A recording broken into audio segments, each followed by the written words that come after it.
আলহামদুলিল্লাহ, আলহামদুলিল্লাহি রাব্বিল আলামিন ওয়াসসালাতু ওয়াসসালামু আলা আশরাফিল আমবিয়াই ওয়াল মুরসালিন ওয়া আলা আলিহি ওয়া আসহাবিহি আজমাইন।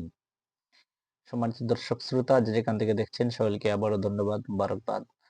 কুরবানির ইতিহাস দ্বিতীয় পর্ব শুরু করতে যাচ্ছি। প্রথম ইতিহাস কুরবানির আদম সফিউল্লাহ, দ্বিতীয় ইতিহাস হলো ইব্রাহিম খলিলুল্লাহ এবং ইসমাইল আলাইহিস সালাতু ওয়াস সালাম থেকে। যেহেতু কোরবানির ইতিহাস প্রত্যেক নবী রাসূলদের যুগে ছিল, প্রত্যেক নবী রাসূলদের শরীয়তে ছিল।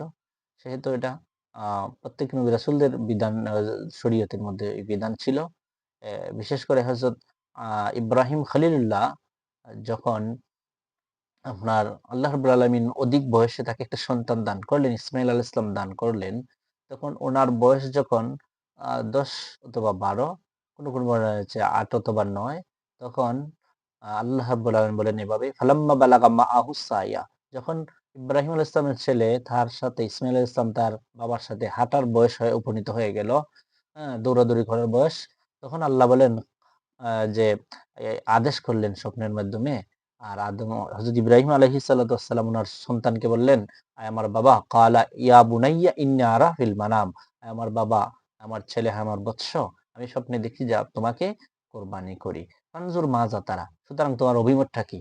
তোমার অভিব্যক্তিটা কি বলো? তখন সন্তান বলল, ক্বালা ইয়া আবাতি ফাল, ও আমার আব্বু, আপনি যে কাজ করেছেন, যে মা তুমার, আপনি যে স্বপ্নাধিষ্ঠিত হয়েছেন সেটা আপনি কাজ করেন।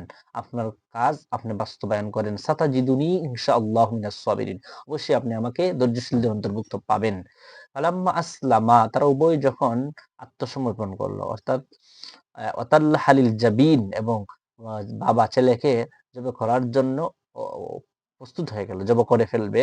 তখন আল্লাহ রাব্বুল আলামিন ডাক দিয়া বললেন, ওয়া নাদাইনাহু আইয়া ইব্রাহিম, ও ইব্রাহিম শোনো, কাদ সাদ্দাকতার রুইয়া, তোমার স্বপ্নের যে বাস্তব কাহিনী তোমাকে দেখিয়েছিলাম সেটা তুমি বাস্তবায়ন করেছো। ইন্না কাযালিকা নাজ্জিল মুহসিন, এভাবে আমি নেককার বান্দাদেরকে, মুহসিনিন বান্দাদেরকে, সৎকর্মশীলদেরকে আমি পুরস্কার দান করে থাকি। ইন্না হাযা লাহুয়াল বালাউল মুবিন, এটা ছিল তোমার প্রতি আমার পক্ষ থেকে একটা স্পষ্ট পরীক্ষা, যে আমি তোমাকে শেষ বয়সে একটা সন্তান দান করেছি, সেটা আমার রাস্তায় কোরবানি করো কি করো না, সেই পরীক্ষা করার জন্যই আমি তোমাকে এই আদেশ দিয়েছিলাম। সুতরাং তুমি তো সেটা বাস্তবায়ন করে ফেলেছো। সুতরাং ছেলেকে আর কোরবানি করতে হবে না। আমি জান্নাত থেকে ওয়াফাদাইনাহু বিযিবহিন আযীম, আমি জান্নাত থেকে আমি একটি কোরবানির পশু পাঠিয়ে দিচ্ছি, সেটা হলো যে দুম্বা পাঠিয়ে দিচ্ছি, সেই দুম্বাটাকে তুমি কোরবানি করে ফেলো। ওয়া তারাকনা আলাইহি ফিল আখারিন, আর তোমার পরবর্তীতে যারা আসবে তাদের জন্য আমি এটা একটা ইতিহাস হিসাবে রেখে দিলাম। এটা তোমার এই সুন্নাহটাকে আমি পরবর্তীদের জন্য রেখে দিলাম। সালামুন আলা ইব্রাহিম, ইব্রাহিম তোমার উপর আল্লাহর পক্ষ থেকে সালাম বর্ষিত হোক। কাযালিকা নাজজিল মুহসিনিন, আল্লাহ এভাবে নেককার বান্দাদেরকে, ওয়া ইন্নাহু মিন ইবাদিনাল মুমিনিন, এবং মুমিন বান্দাদেরকে পুরস্কৃত করেন। তো এইখান থেকেই কুরবানির দ্বিতীয় ইতিহাস, যে হযরত ইব্রাহিম খলিলুল্লাহ তার আপন ছেলে ইসমাঈল আলাইহিস সালাতু ওয়াস সালামকে কুরবানি করতেছিলেন। সেই কুরবানিটা ছিল আল্লাহর পক্ষ থেকে পরীক্ষা, এবং সেটা স্বপ্নে আদিষ্টিত হয়েছিলেন। স্বপ্নে আদিষ্টিত হওয়ার পরেও তিনি আপন ছেলেকে কুরবানি করতে, কিন্তু আল্লাহর হুকুম মানতে উনি দ্বিধাবোধ করেন নাই। একদম মানে সুন্দরভাবে কুরবানির জন্য প্রস্তুত করেন। প্রস্তুত যখন হয়েছেন তখন আল্লাহ ডাক দিয়ে বলছেন, ওয়ানাদাইনাহু আইয়া ইব্রাহিম, ও ইব্রাহিম, আমি তোমাকে ডাক দিয়েছি, কাদ সাদ্দাকতা রুইয়া, তুমি তোমার স্বপ্ন বাস্তবায়ন করেছ। সে হলো কুরবানির দ্বিতীয় ইতিহাস। এখন আসেন আমাদের নবীর যুগে। আমাদের নবীকে আল্লাহ রাব্বুল আলামিন আদেশ করেছেন সূরাতুল কাউসারের মধ্যে, আল্লাহ বলেছেন, ফাসাল্লি লিরাব্বিকা ওয়ানহার, আপনি, যেহেতু আমি আপনাকে ইন্না আ'তাইনাকাল কাউসার, আমি আপনাকে কাউসার দিয়েছি, অসংখ্য অগণিত নিয়ামত দিয়েছি, অসংখ্য অগণিত কল্যাণ দান করেছি। সুতরাং আপনি, এখন কাজ হলো দুইটি, ফাসাল্লি, আপনি নামাজ কায়েম করুন, ফাসাল্লি, আপনি নামাজ আদায় করুন, ওয়ানহার, লিরাব্বিকা, আপনার প্রভুর জন্য, ওয়ানহার, এবং কুরবানি করুন, নহর করুন।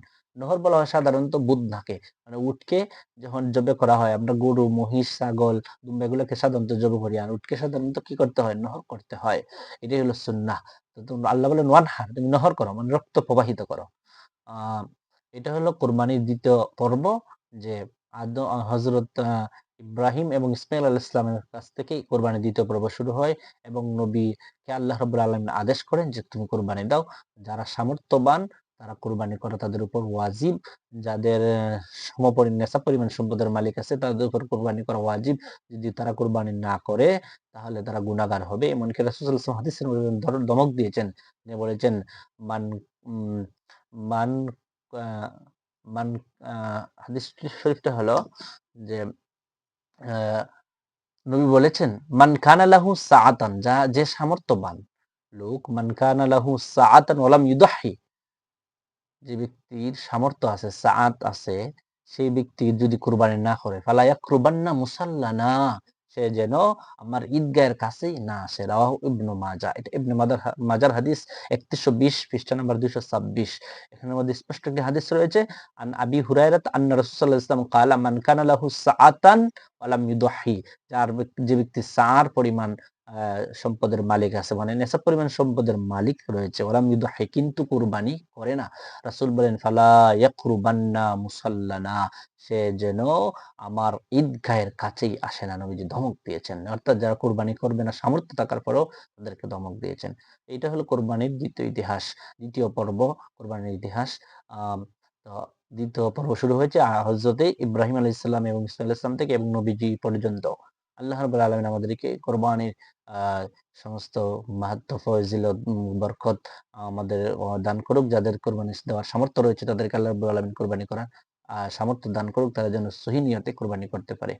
আসসালামু আলাইকুম ওয়া রাহমাতুল্লাহ।